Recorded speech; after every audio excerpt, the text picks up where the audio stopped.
کہتے کہ اچھا سا کھانا پکاؤ. ہمارے بیروئی لوگ کہتے 5 دم مردئی. کل کی جو رات آ رہی ہے نا, اس کو بیروئی لوگ کہتے ہیں, بلوچ لوگ کہتے ہیں 5 دم مردئی, یعنی مردوں کی 15ویں رات, اور مردے آتے ہیں کھانے کے لیے. اور سب سے بڑا مردہ مسجد کا امام صاحب ہے. سب سے بڑا مردہ بغیرت وہ یہی ہے کہ جو لوگوں کو مسئلہ نہیں, مردہ اچھا کھانا پکاؤ. چاہے تیرے پاس پیسے ہے تب بھی نہیں, تب بھی بنانا ہے, اور نہیں ہے تو قرضہ لے کر کے جو ہے نا اچھا سا کھانا پکاؤ. مردے آ جائیں گے کل رات کو. اور میں عرض کر رہا ہوں, اگر آپ کو کوئی مردہ تلاش کرنا ہو تو جامع صدیقے میں یہ ہے. کل آپ اچھے کھانا پکا کر کے لائیں. ایک مردہ خود بخود یہاں بیٹھا ہوا ہے, سمجھے. اور ویسے آپ مجھے مردہ سمجھیں, لیکن کھانے میں ایسا کھا کر کے دکھاؤں گا کہ بھینس بھی اس طرح نہیں کھائے گا. کھانے کی جب باری آئے گی تو آپ دیکھیں گے کہ جی یہ اللہ آپ کا بھلا کرے, یہ مردہ زندہ کہاں سے ہو گیا جو اتنا کھا رہا ہے. لکڑ بھی ہضم, پتھر بھی ہضم, باتیں بنائی ہوئی ہے. 5 دم مردئی, اچھا سا کھانا پکاؤ, مولوی صاحب کو دے دو. اچھے کھانے پکاؤ, مردے آئیں گے.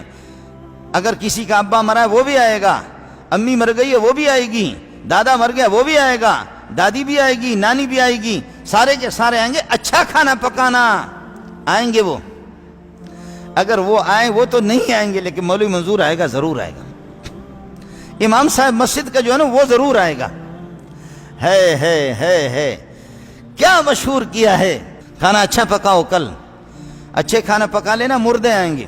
آپ کے دادا پردادا شردادا یہ آئیں گے, نانا نانی یہ سارے کے سارے آئیں گے. کوئی پوچھے اس مولوی صاحب سے کہ اچھا کھانا پکاؤ, مردے آئیں گے. ہمارے بیروہیوں کے تو آتے, تمہارے آ جائیں یا نہ آ جائیں, ہمارے مردے آئیں گے.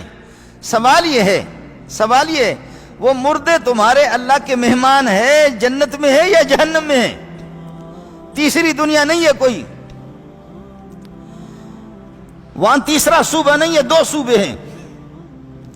اور تیسرا چلو آراف کو آپ سمجھ لیں, آراف. چوتھا صوبہ نہیں ہے. جنت ہے یا جہنم ہے یا آراف ہے؟ اگر جنت میں ہے تو وہ مزے لے رہے. ان المتقین فی جنات وعیون وفواکہ مما یشتہون. جو اللہ سے ڈرنے والے متقی پرہیزگار ہیں, وہ جنت کے چشموں میں فیہا انہار من ماء غیر آسن وانہار من لبن لم یتغیر طعمہ وانہار من خمر لذۃ للشاربین وانہار من عسل مصفى. سبحان اللہ. شہد کی بھی نہر, پانی بھی ہے, دودھ بھی ہے, شہد اور دودھ کی نہریں, شراب کی نہریں. وہ شراب اس قسم کا ہے, لا فیہا غول ولا هم عنہا ینزفون. لا فیہا غول ولا هم عنہا ینزفون. وہ شراب پی کر کے آدمی اللہ کی محبت اور آئے گی, انبیاء کے دیکھنے میں اور مزہ آئے گا, ان میں ہوش آئے گی, بے ہوشی نہیں ہوگی. اور ہمارا شراب اس قسم کا, لا فیہا, وہاں اس شراب کے اندر کسی قسم کا کوئی نشہ نہیں ہے.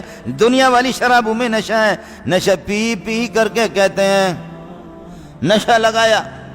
میں نے کہا بچہ تو چھیے کا نگائے, ارے تو نشہ کا نگائے, ہیرون کا شگائے, ہیرون مکش وجہ. ارے بلوچ مجھے کہتے ہیں ایسے کیا, ارے مولوی ترا معلوم نہیں, یک سگریٹ بزیر بکش خدا قسم انچو ترا مزہ بھی. کہتے ہیں مولوی ایک سگریٹ لے لو, مزہ نہ آ جائے. اور یہاں کا تو پھر شراب اس طرح ہے, وہ شراب پی کر کے سامنے پتہ بھی نہیں ہوتا کہ میری ماں کھڑی ہے یا میری بہن کھڑی ہے. یہاں کے شراب پی کر کے پھر ادھر آدمی ہاتھ لگاتا ہے کہ میرا سر نہیں ہے, میرا تو سر ادھر کہاں سے آ گیا. یہاں کے شراب پی کر کے یہاں ہاتھ لگا رہا ہے, سر نہیں ہے. ارے بابا مجھے متھو کون ہے, ارے متھو ہتے کتنے بری آئے ہو, متھو یہاں کہاں سے آ گیا.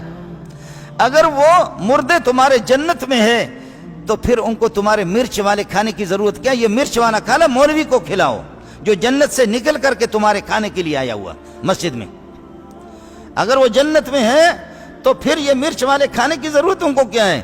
اور اگر وہ جہنم میں ہے تو ان کو چھٹی کون دیتا ہے کہ آج کھانے کے لیے آ جائیں. تم نے چھٹی لی ہے یا ڈی ایس پی ہے وہاں مقرر ہے, ایسے جو مقرر ہے کہ آج چھٹی دے رہا ہے اس کو. اس لیے میرے بھائی یہ نہ جنتی تمہارے پاس آئیں گے, نہ جہنمی تمہارے پاس آئیں گے, نہ آراف والے تمہارے پاس آ جائیں گے. ایک چوتھی مخلوق تمہارے پاس آ گئی, وہ حضرت اقدس امام صاحب اور خطیب صاحب مکار صاحب جس نے تمہیں بتا دیا کہ کل 2 رکعت نفل میرے پیچھے جماعت میں پڑھ لو، تمہارے 40 سال کی نمازیں معاف ہو گئیں۔ اس لیے میرے بھائی ہو سکے تو خرافات سے بچیں، کل کی رات میں اہتمام کریں، عبادات کا اہتمام کریں۔ ویسے اس شعبان کے درمیان میں آپ روزے رکھ سکتے ہیں، رمضان کی تعظیم، رمضان کی عظمت اور اپنے اس مہمان کی استقبال کرتے ہوئے ربا اس مہینے کو بار بار لوٹا دے۔ اللہ ہم اس مہینے کی قدر کرتے، یہ قرآن کا مہینہ ہے، یہ شب قدر کا مہینہ ہے، یہ محمد کا مہینہ ہے، سبحان اللہ، یہ محمد رسول اللہ کے سخاوت کا مہینہ ہے، یہ محمد رسول اللہ کی خاص عبادتوں کا مہینہ ہے۔ ربا اس کی اتنا عظیم ہے، اس کی عظمت کی وجہ سے میں روزہ رکھ رہا ہوں۔ ابھی درمیان میں آپ رکھ سکتے ہیں، 13 ہے، 14 ہے، 15 ہے، رکھیں، 20 تک رکھیں، 22 تک رکھیں، لیکن شعبان کے آخری دنوں میں خاص طور پر 28، 29، 30 ان دنوں میں روزہ نہ رکھیں۔ اس سے میرے نبی نے منع فرمایا، ان دنوں میں روزہ نہ رکھیں۔ ابھی آپ روزہ رکھ سکتے ہیں۔ اللہ تعالی ہمیں مسئلہ سمجھنے کی توفیق عطا فرمائے، اللہ بدعات اور خرافات سے ہمیں بچائیں، اور اللہ پاک اس مہینے کے اور دیگر جو جتنے بھی عبادات ہیں مہینے کی قدر کرنے کی ہمیں توفیق عطا فرمائے، اور اپنی عبادتوں کو خرافات سے اور بدعات سے بچانے کی توفیق عطا فرمائے۔ علماء اکرام کے نیو بیانات سننے کے لیے آپ ہمارے فیس بک پیج کو لائک کریں اور ہمارے یوٹیوب چینل کو سبسکرائب کر کے بیل آئیکن پر کلک کیجیے۔ اپنی نیک دعاؤں اور تمناؤں میں ادارہ سعد نشریات کو یاد رکھیں۔ شکریہ۔ علماء حق کی آواز، سعد نشریات۔